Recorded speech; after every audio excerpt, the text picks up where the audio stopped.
Olá, esta é a gravação do podcast oficial do Instituto Crisóstomo, o Crisóstomo Cast.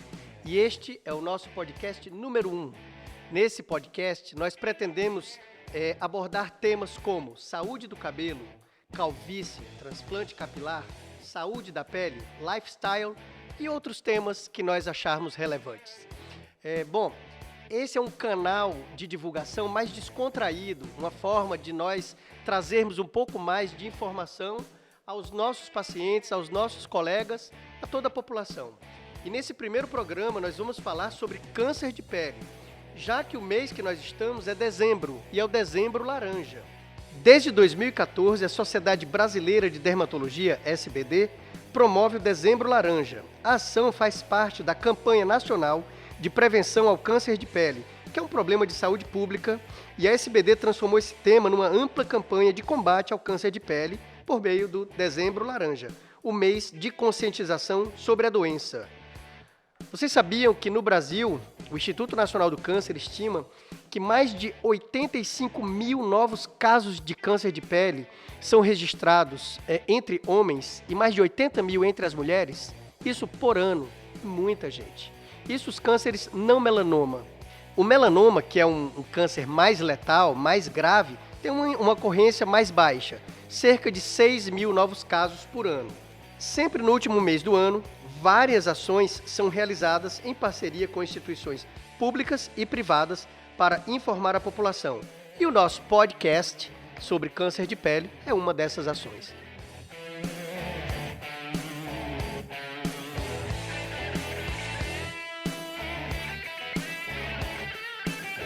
E para conversar comigo sobre o tema hoje, nós temos aqui as nossas queridas dermatologistas, doutora Larissa Soares. Tudo bem, doutora Larissa? Tudo bem, Tomás. Priscila Távora. Oi.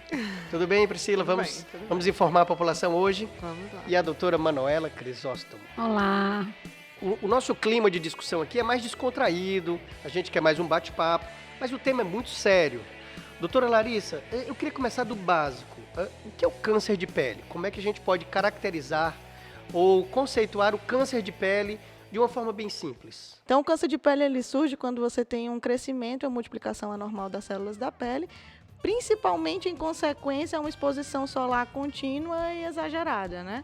Então quer dizer que um dos fatores de risco seria a exposição solar. Sem dúvida. O principal fator de risco, na verdade, é a exposição solar. Existem os pacientes que vão estar mais suscetíveis, existem os grupos de risco, né, que teriam mais chances de desenvolver o quadro, mas todos os tipos de pele, todos os tipos de câncer de pele, eles estão relacionados com exposição solar intensa. Doutora, então me diz uma coisa, grupos de risco. Quem seriam esses grupos de risco? Quem é que está mais predisposto? É homem, é mulher, é pele mais clara? Qual é o grupo de risco? Como é que eu sei se eu estou num grupo de risco? Tá, o câncer de pele ele pode atingir qualquer pessoa, mas os pacientes de fototipo mais baixo, ou seja, os pacientes que têm pele mais clara, olhos mais claros, eles têm maior fator de risco, bem como os pacientes que têm história pessoal ou história familiar do câncer de pele. Pacientes que se expõem mais ao sol sem a prevenção e sem a proteção adequada, como os trabalhadores, pacientes que trabalham com isso, que trabalham com exposição mais contínua, eles estão também nesse grupo. Acrescentando aqui também os pacientes que se expõem de uma forma intermitente, que são aqueles pacientes que se expõem à radiação ultravioleta e que se queimam. É uma exposição exagerada, não é um dano contínuo, mas é uma exposição aguda, né, intermitente. Isso também é um fator de risco. Então, deixa eu fazer uma pergunta. Quando você diz, Manuela, que ele se queima, então aquela pessoa que vai à praia, aquele turista muito comum aqui em Fortaleza, você vê aquele cara todo vermelho, parece um camarão, depois que ele chegou na praia, isso já é uma queimadura? Isso. Já constata como uma queimadura. O paciente que fica bem vermelho, isso já demonstra uma queimadura e normalmente essa exposição ela é um fator de risco também, não só o dano cumulativo. Essa exposição aguda, ela é um fator de risco. Então, quem não se expõe muito ao sol, se cuida o ano todo, ou mora num local frio, ou não vai à praia, mas passa ali umas férias em Fortaleza e passa uma semana na praia se expondo ao sol e fica vermelho, isso é um fator de risco aumentado, é isso? Não, é um fator de risco. Esse fator de risco de queimar a pele, exposição ao sol, e a gente queimar a pele, esse tipo de fator de risco, principalmente nas crianças, quando se começa na infância, o fator de risco é aumentado. Quando se começa na idade adulta, é menor o fator de risco, mas quando já se começa na infância, isso tende a ser um fator de risco aumentado. Mas é porque a pele da criança é mais frágil, né? Eu acho que deve ter um cuidado a mais, né? Priscila, a criança precisa de cuidados a mais, diferentes? Ou tem que se preocupar com câncer em criança? Câncer não é só para pessoas de mais idade? É por isso que é tão importante essa conscientização desde a infância, né? Os pais têm que orientar a criança a usar habitualmente o protetor solar, tanto no dia a dia, na rotina, como nas vezes que for se expor a uma praia, a um programa nos finais de semana. Porque a criança, desde o início, criando essa rotina, esse hábito, ela vai, né, se conscientizar aí ao longo da vida. É uma criança disciplinada, né? É uma criança que já adquire, isso é até um reflexo dos pais também. Quando a criança vê que o pai está se protegendo, que a mãe está se protegendo, ela já adquire aquela disciplina.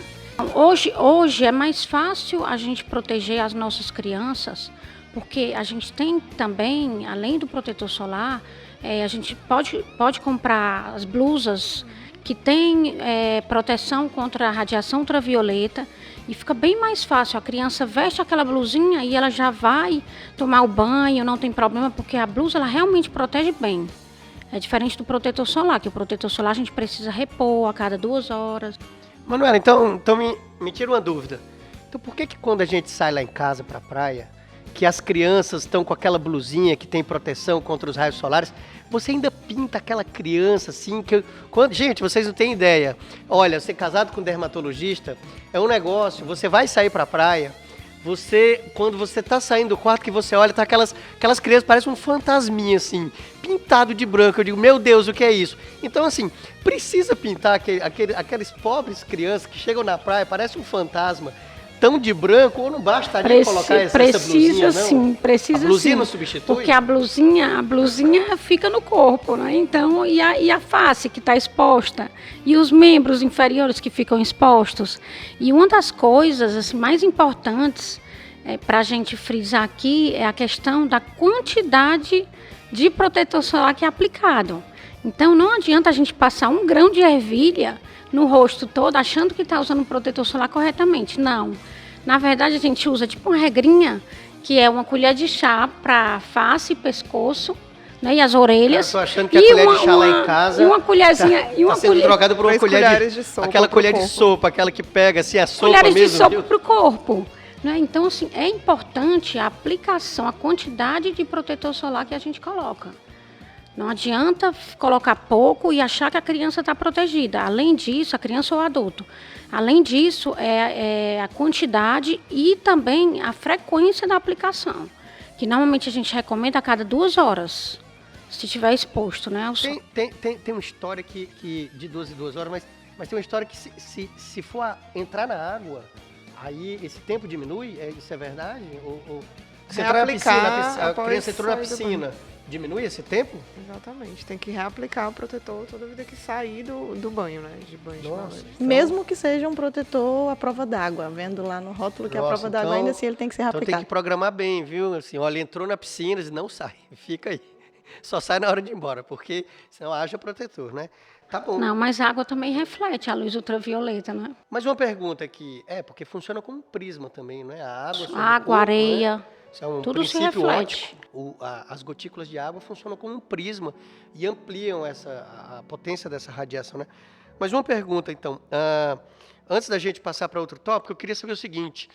Então, assim, tem muita gente que vai à praia para se bronzear, porque muitas moças gostam de ter a marca do biquíni, acham isso bonito e tal. Tem um limite, tipo, eu não quero ficar branca, eu quero ter uma marca de biquíni. Ou sempre que aquela moça tiver com uma marca de biquíni, ela está se expondo a um risco aumentado de câncer de pele?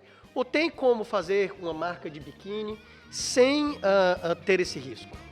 Quando forma a marquinha, é sinal que já é um fator de risco. Licença, tem uma perguntinha para fazer.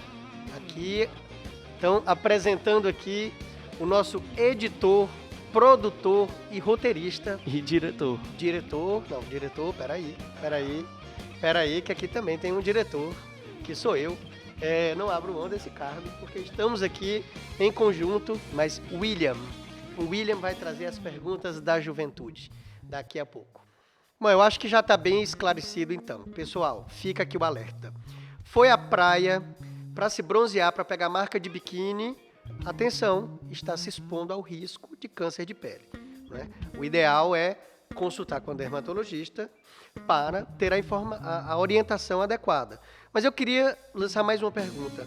Mas o único vilão é o sol? Porque a gente escuta também muita gente falando assim, tem que se expor ao sol tantos minutos por dia, porque a vitamina D, para prevenir osteoporose ou outras doenças. Então, assim, o sol ele é importante, não é? Óbvio. E muitos especialistas recomendam que se exponha ao sol. E agora nós estamos vendo que ele é um vilão. O sol é sempre um vilão? Ou tem alguns horários, alguma coisa assim específica?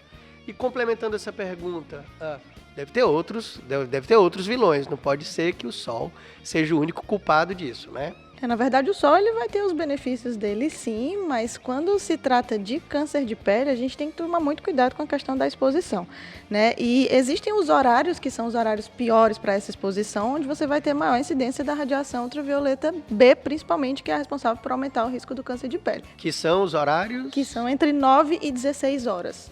Então, quem quiser ir à praia, ou acorda cedinho, ou vai ver o pôr do sol. Um pouquinho mais tarde, mais ou menos por aí. Mais ou menos por aí, é legal.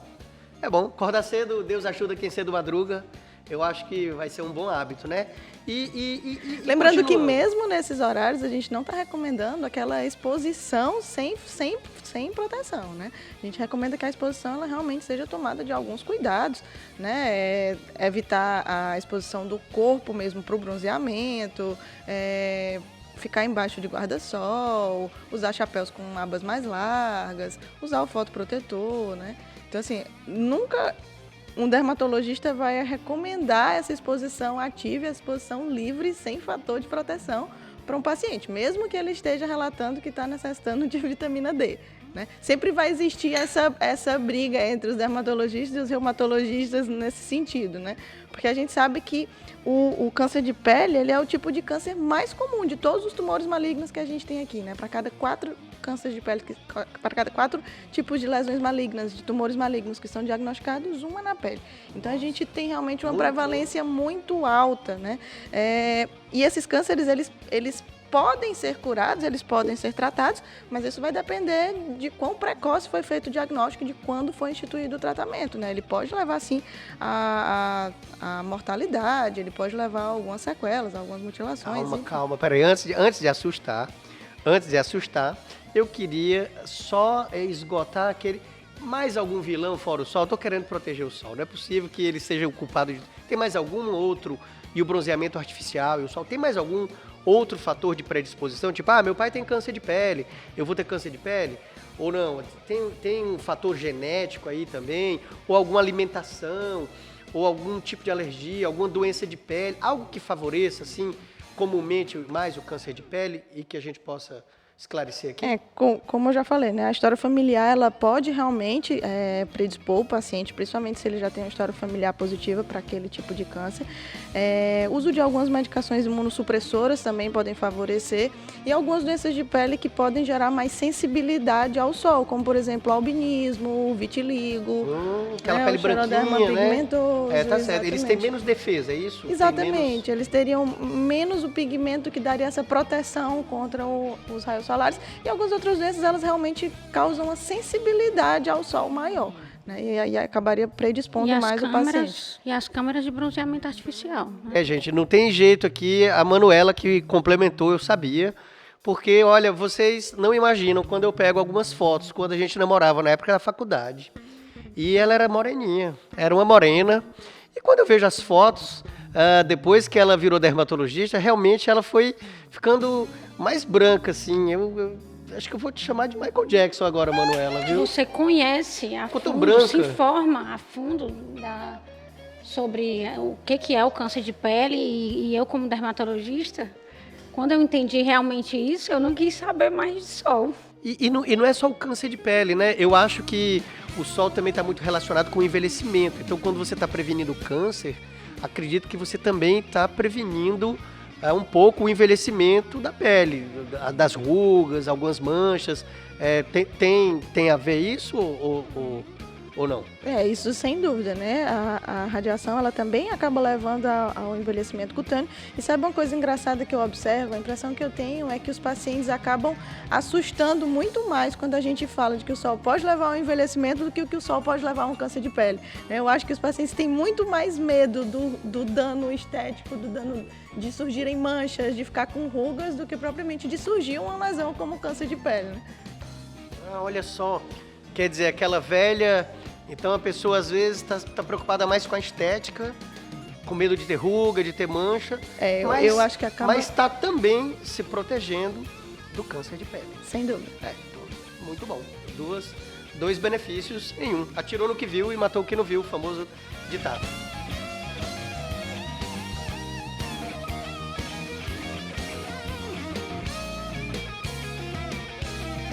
Por isso que é importante a proteção diária do protetor solar.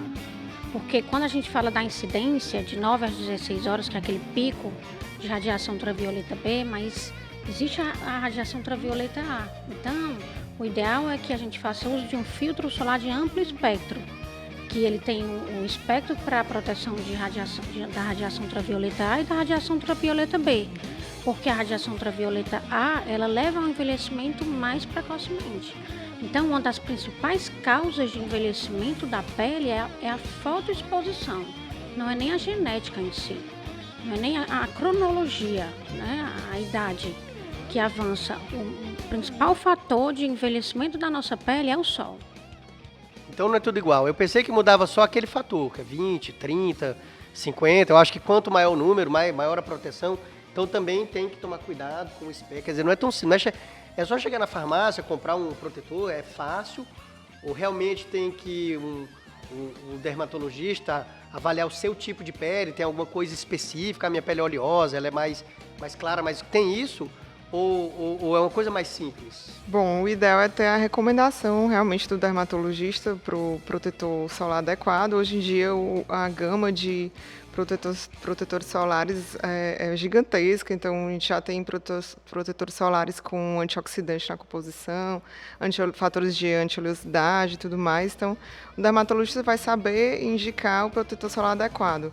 E de qualquer forma, para qualquer paciente, sempre atentar para o FPS acima de 30, né? E, mais uma vez, reforçar a importância da consulta com o dermatologista pelo menos uma vez ao ano, para fazer essa avaliação dos sinais, das lesões, se houve evolução, que mais na frente a gente vai entrar nesse assunto.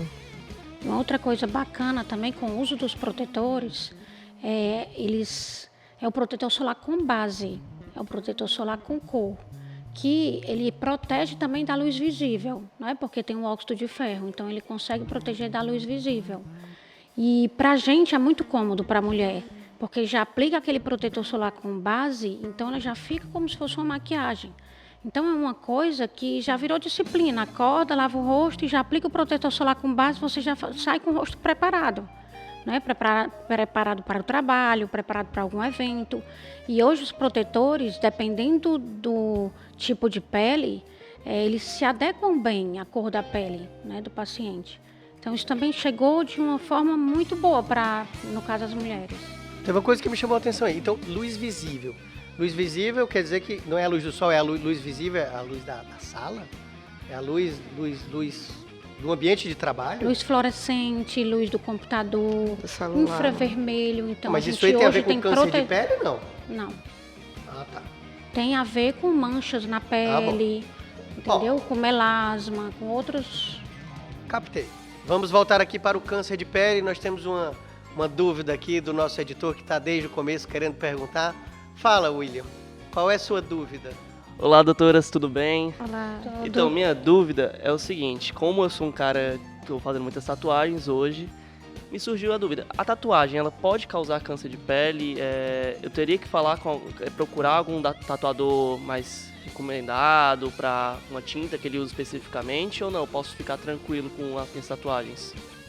Os cânceres de pele não melanoma, eles geralmente acometem regiões expostas ao sol. Então você vai ver os cânceres de pele do tipo base celular, espino celular, mais localizados na face, no colo, nos braços. Então a tatuagem nessas localizações, elas requerem um pouco mais de risco só por conta disso, né? Porque por serem áreas expostas, mas na verdade não aumenta o risco de desenvolver câncer de pele, uma tatuagem, mas ela pode sim camuflar uma lesão cancerígena que esteja surgindo na área da tatuagem, principalmente as lesões mais pigmentadas. Se a tatuagem for preta, tiver pigmento preto e a lesão for pigmentada, né, amarronzada, castanhada ou enegrecida, pode sim camuflar e dificultar o diagnóstico precoce, né?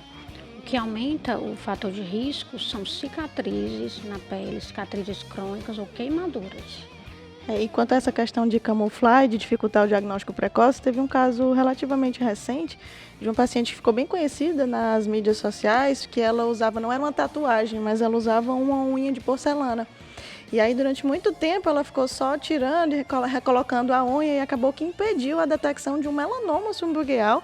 E aí acabou que, como não houve o tratamento precoce, o diagnóstico e o tratamento precoce, ela precisou fazer um tratamento bem mais agressivo, bem mais mutilante por conta disso, né? Então, realmente, as tatuagens, o problema delas, o risco delas seria dificultar esse diagnóstico. Então, o paciente que tem tatuagem deve ficar mais atento, né? Deve fazer o autoexame com uma certa frequência e ficar atento justamente para as áreas que ele tatuou. Então, é possível até ter câncer de pele na unha, é isso? Sim, você pode ter também em região palmo-plantar, em região de unhas e mucosas, principalmente o tipo melanoma. Inclusive os pacientes de pele negra, porque os melanócitos, eles, na verdade, eles são um fator de proteção, agem como um protetor solar. Quem tem a pele negra consegue se proteger mais por conta da melanina. Mas esses pacientes da pele negra, eles têm um risco aumentado de câncer melanoma na região palmo-plantar. Entendeu? Então é um fator de risco para paciente da pele negra. E o paciente da pele negra, como o da pele branca, eles precisam proteger do mesmo jeito. E na verdade esse melanoma palmo-plantar, eles acabam sendo os melanomas mais agressivos justamente por conta do atraso do diagnóstico, porque são regiões que as pessoas não atentam, né, de observar. E aí quando vão fazer o diagnóstico já está numa fase mais avançada, com invasão de outros órgãos e isso leva a tratamentos bem mais agressivos. Vem cá, palmo plantar, assim, para o leigo, é a palma da mão e a planta do pé, é isso? Porque fica escondido, né? Ninguém, às vezes, presta atenção nessas áreas, né?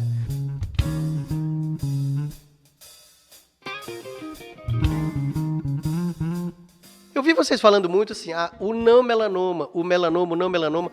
Assim, o melanoma é muito famoso aqui, pelo que eu estou vendo, é que ele tem um grupo não melanoma. O melanoma ele também está relacionado com o sol e ele tem um fator de risco.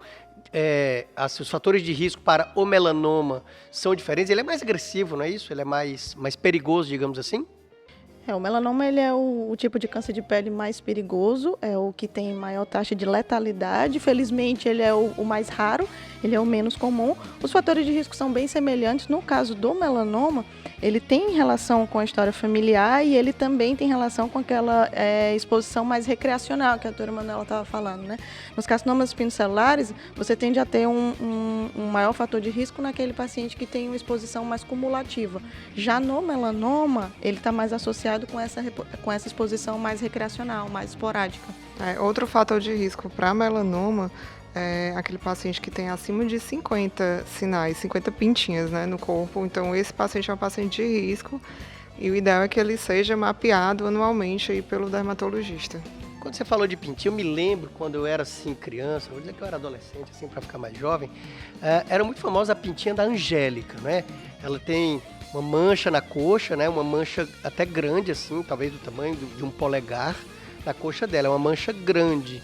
Eu me lembro, ela tinha aquilo, todos consideravam um sinal de beleza, na verdade era característica dela. Mas, então a minha pergunta é o seguinte, agora você já falou quem tem mais de 50 pintinhas. O que é mais perigoso? São as manchinhas pequenininhas porque você não dá atenção? Ou são essas manchas maiores? Qual é que o paciente tem que ficar? Assim, quais são os sinais? Como é que a pessoa olha e desconfia? Pô, será que isso aqui é um câncer, não é? Porque todo mundo tem um sinal, tem uma mancha. Então, se todo mundo ficar achando que aquilo vai todo mundo pirar, porque todo mundo tem mancha, tem um sinal. Então eu queria saber, tem algo que se deva ficar mais atento, que você possa ver em casa, suspeitar, algo que te leve ao dermatologista mais precocemente ou cause mais preocupação? Vamos aproveitar aqui a pergunta do Dr. Márcio para a gente diferenciar, na verdade, os cânceres de pele, né? Porque existe o câncer de pele não melanoma, existe o câncer de pele melanoma. A gente até agora ainda não os diferenciou, né? Os cânceres de pele não melanoma, eles são os cânceres mais prevalentes, né? Eles são responsáveis por basicamente 90 a 95% dos casos de cânceres. Dentre eles, o mais comum é o carcinoma basocelular, que ele acomete praticamente 80% dos pacientes com câncer de pele, e o espinocelular com aproximadamente 20%. Ambos se manifestam com aquelas lesões avermelhadas, um pouco descamativas, algumas ulceradas, erosadas. É aquela feridinha que não cicatriza após 2, 3 semanas, né? Às vezes pode se manifestar só com uma proliferaçãozinha de vasos mais calibrosos. Enfim, geralmente essa é a manifestação dos carcinomas basocelulares e espinocelulares.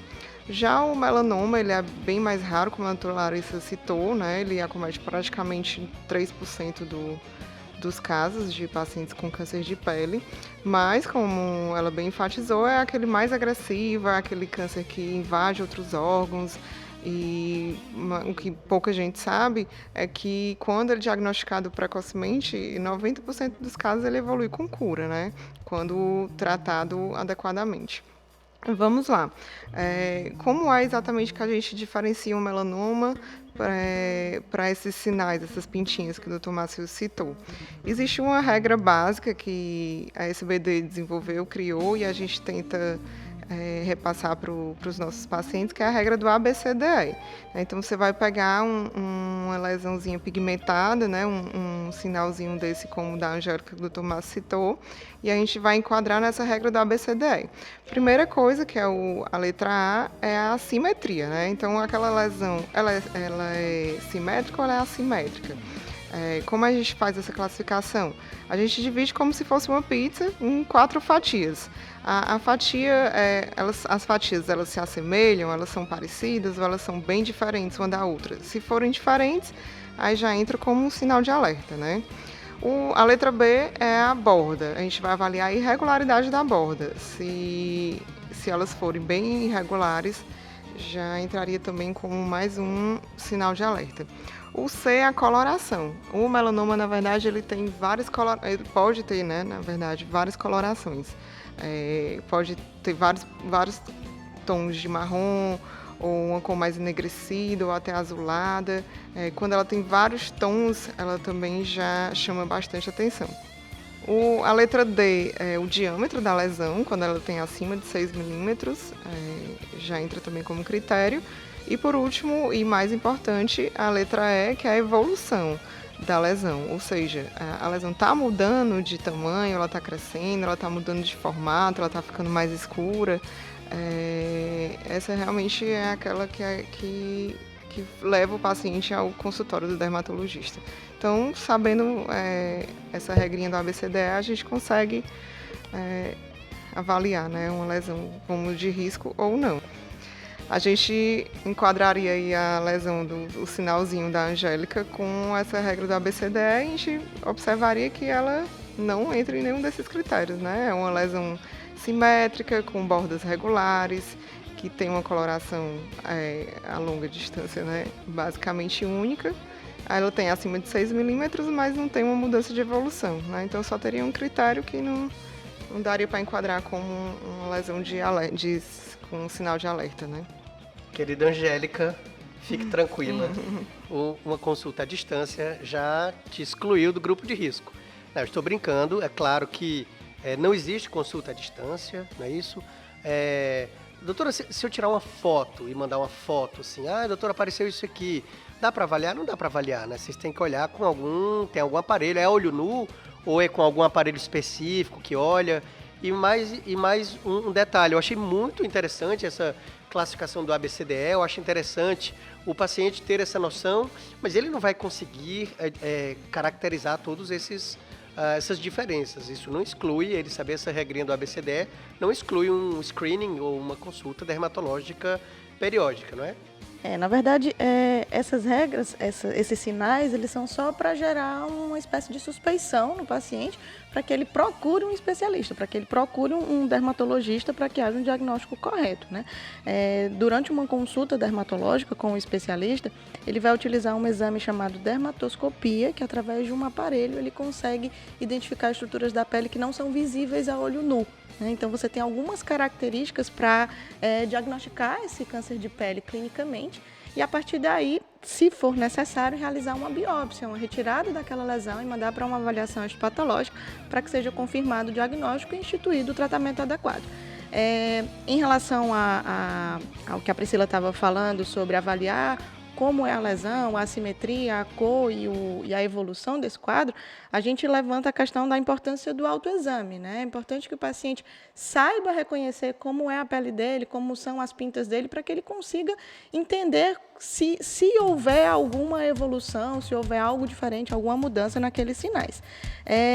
E a autoavaliação, ela é importante que o paciente faça em si, que ele reconheça isso, mas que também algum membro da família ou que outras pessoas consigam ajudar nessa avaliação, em especial nas lesões que são em áreas que o paciente não consegue ver, né? Tipo como atrás do pescoço, atrás da orelha, couro cabeludo. Existem áreas que são mais difíceis de examinar e o câncer de pele ele pode surgir em qualquer área, né? Em qualquer local do corpo ele pode aparecer. O autoexame, a autoavaliação, ela também não exclui a avaliação com o dermatologista, mas foi visto que nos casos de melanoma houve uma redução nos últimos anos dos casos detectados que se atribui a isso, né? Ao paciente está se avaliando mais, ele está se vendo mais e ele está buscando mais precocemente um diagnóstico com o especialista. Muitas vezes os pacientes vêm para consulta estética, para consulta de rejuvenescimento, de melhorar as rugas, de melhorar a flacidez na pele. E quando a gente vai fazer a consulta, o exame clínico, o exame dermatológico, a gente já chegou a visualizar algumas lesões de câncer de pele. E então isso, para a gente, é importante porque a gente visualiza o paciente no todo. É diferente do paciente chegar e só visualizar o que ele quer fazer. Não, eu quero fazer um procedimento estético, ponto final. Não, aqui a dermatologia em si, a gente visualiza o paciente no todo. A gente visualiza as pintas, visualiza os sinais, conversa com o paciente para saber se ele tem alguma lesão que está sangrando, alguma feridinha na pele. Isso é muito importante porque a gente já chegou a detectar várias lesões de câncer de pele e fazer a exérese, né, a retirada da lesão antes de iniciar o tratamento estético.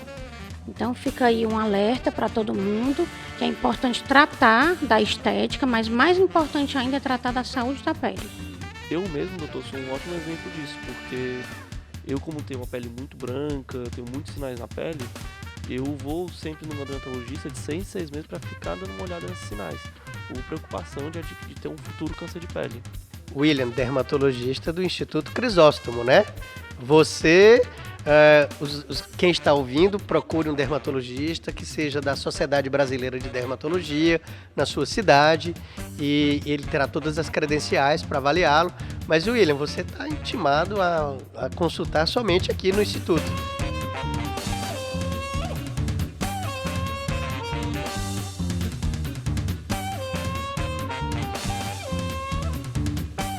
E agora uma coisa que me chamou a atenção, Larissa, que você falou é o seguinte, você falou que em todas as áreas, inclusive o couro cabeludo. Interessante, né? Eu vou puxar um pouco a sardinha para o meu lado, né? Para a área do cabelo.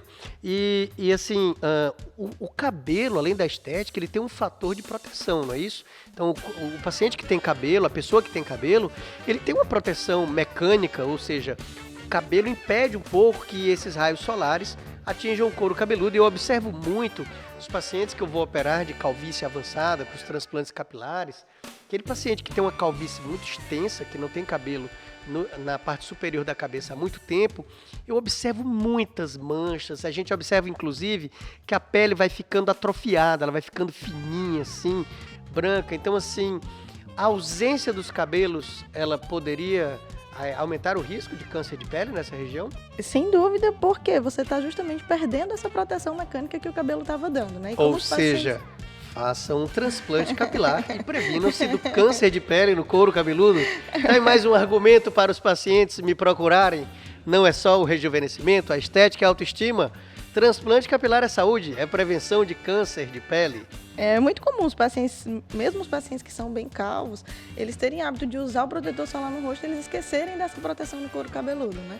Eles não gostam muito da cosmética do protetor, não foram habituados desde a infância a já fazer isso, porque o cabelo estava lá protegendo, então ele muitas vezes não lembra que aquela área é uma área de risco. Bem como ele também esquece muitas áreas que costumam muito esquecer, como a região das orelhas, né? A região do dorso das mãos, a região dos pés, dorso dos pés. São áreas que os pacientes frequentemente costumam esquecer. Mas, de novo, toda área é área de risco, ela pode surgir. Logicamente que as áreas que são fotoexpostas, elas vão sofrer mais influência da radiação ultravioleta. Eu, como cirurgião plástico, eu vejo o seguinte: essa área do couro cabeludo, quando o câncer de pele se apresenta nela, ela tem pouca elasticidade. Então, é difícil o tratamento cirúrgico. Você tira a lesão, dependendo do tamanho, a pele tem pouca elasticidade, nós temos muitas vezes poucas opções para tirar aquela lesão e fechar aquele defeito que fica após a retirada adequadamente. Isso aí seria um dos tratamentos para o câncer de pele, que é a retirada cirúrgica. Mas eu acredito que deva ter outros tratamentos. Quais são os tratamentos principais, assim, para o câncer? Detectei, foi para consulta, o dermatologista falou, você tem um câncer de pele. Qual é o tratamento normalmente? Isso era até uma pergunta que eu estava querendo fazer também, doutor. Pois quando nós escutamos câncer de pele, nós leigos já pensamos logo no pior, né? No quimioterapia, queda de cabelo, perda de peso, enfim, passar dias e dias em hospitais. É dessa forma o tratamento de câncer de pele ou ele seria mais tranquilo? Bom, na verdade, os cânceres de pele não melanoma, eles têm um tratamento razoavelmente simples, que é a retirada cirúrgica da lesão. Retirada cirúrgica essa que ela é tranquila se a lesão for diagnosticada precocemente, mas caso haja um atraso e a lesão vá se infiltrando, acaba que precisa, às vezes, fazer uma ampliação de imagens, um retalho, como o Dr. Márcio falou, dificultando um pouquinho o tratamento. Por isso a importância do diagnóstico precoce. Ou seja, doutor, então quando demora mais, essas lesões não melanoma, como você falou, elas vão crescendo no local, é isso? Elas vão infiltrando a camada mais superficial da pele, né? O crescimento delas é lateralizado. Entendi. E quando é em algum local muito nobre, ou seja, próximo do olho, do nariz, fica difícil, ela vai crescendo nessas áreas mais nobres, a retirada, inclusive com margem de segurança, fica difícil às vezes de reconstruir de uma maneira que fique imperceptível, não é isso? Por isso o câncer precoce, a detecção precoce é muito importante, não é isso? É só levar em consideração que o carcinoma base celular, que é um tipo de câncer não melanoma, apesar dele ter o crescimento muito lento, ele ser uma lesão que ela é mais indolente, que ela tem uma baixa taxa de letalidade, como tratamento de escolha é o tratamento cirúrgico, se ele for detectado mais tardiamente, aquela lesão realmente pode te gerar um resultado mais mutilante, você pode ficar com sequelas expressivas, né? Como nessas áreas que o senhor citou, que são áreas que precisariam de uma abordagem cirúrgica que deixaria o paciente com uma cicatriz. E como essas lesões muitas vezes surgem na face, ela pode realmente incomodar o paciente. Mesmo que o tratamento seja feito, que o paciente fique curado, aquela cicatriz ele vai acabar levando para o resto da vida. E o carcinoma espinocelular, ele pode ter um comportamento um pouco mais agressivo, ele pode passar para outros órgãos, e aí ele poderia necessitar de tratamentos adicionais, tratamentos adjuvantes, como a radioterapia e a quimioterapia. Então não é só o melanoma que é o perigoso que se espalha? Tem Não, outro tipo o carcinoma espinocelular, ele também pode passar para outros órgãos, ele também pode metastatizar. Era justamente que apesar de ele ter baixa letalidade, ele pode deixar cicatrizes mais mutilantes, E vale ressaltar também que mesmo com esse número baixo de letalidade, mesmo tendo um prognóstico melhor do que o câncer melanoma, os cânceres não melanoma ainda matam cerca de 1.900 pessoas por ano. Então é um dado que a gente ainda leva em consideração. No Brasil ou no mundo? Esse dado no Brasil. Ou seja, é uma doença que mata. Isso é um assunto sério e por isso a informação eu acredito que é a base da prevenção. E é o que nós estamos aqui contribuindo com esse Crisóstomo Cast número 1. Não é isso, William? Exatamente, doutor.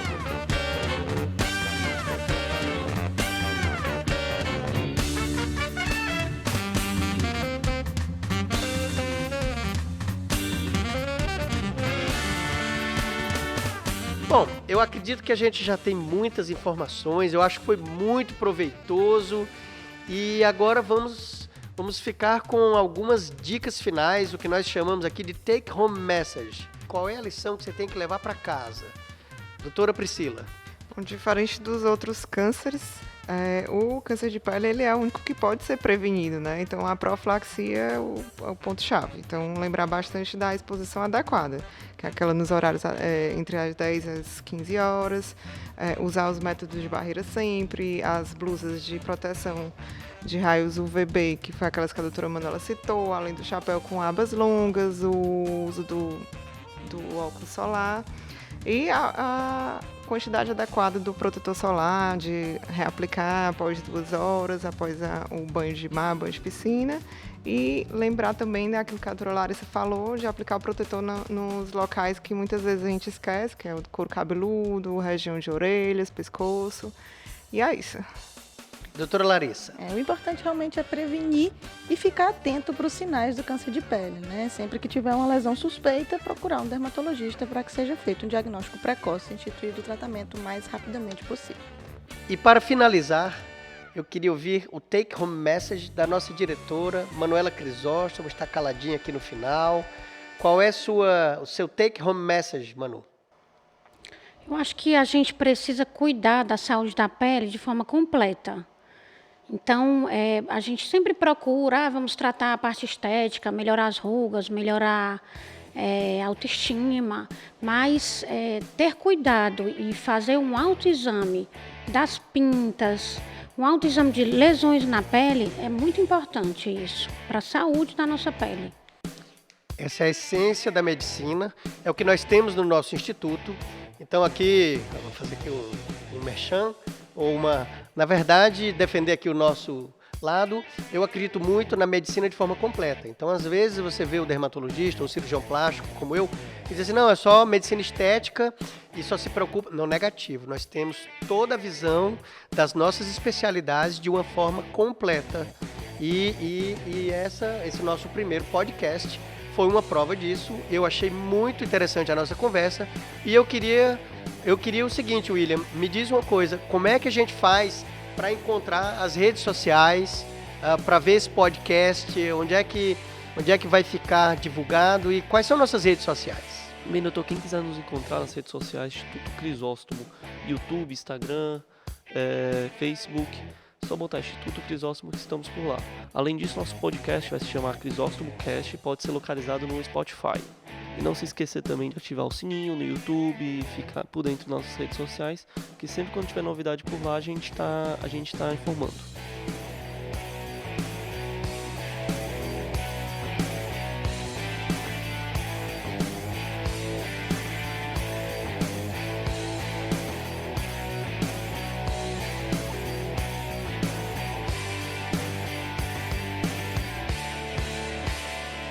Então vamos lá.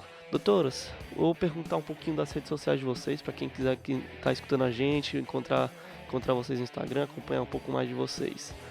Doutora Priscila, qual seriam as suas redes sociais? Pronto, no Instagram, o meu é o dra.priscilatávora. E doutora Manuela, qual é a sua rede social? O meu Instagram é DRA Manuela Crisóstomo, Manuela com O.